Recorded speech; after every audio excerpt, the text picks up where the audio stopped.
দেশে আরও বেড়েছে খাদ্য মূল্যস্ফীতি। বাংলাদেশ পরিসংখ্যান ব্যুরোর তথ্য অনুসারে প্রায় 14% উঠেছে। তবে স্বস্তির খবর হলো রপ্তানি আয়ে প্রায় 16% বেড়ে $11 বিলিয়ন দাঁড়িয়েছে। নভেম্বরে খাদ্য মূল্যস্ফীতি বেড়েছে 13.80%।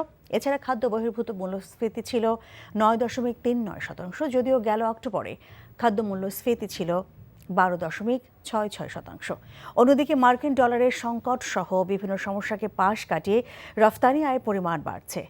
বাংলাদেশের বার্ষিক রফতানি আয়ের 80%ই আসে তৈরি পোশাক থেকে। রফতানি উন্নয়ন ব্যুরো পরিসংখ্যান অনুযায়ী ওভেন পোশাক রফতানি 20% ও নিটওয়্যার রফতানি 12.8% বেড়েছে। এছাড়া নভেম্বরে হিমায়িত ও সাধারণ মাছ, কৃষিপণ্য, পাট ও পাটজাত পণ্য এবং চামড়াজাত পণ্যের রপ্তানিও বেড়েছে।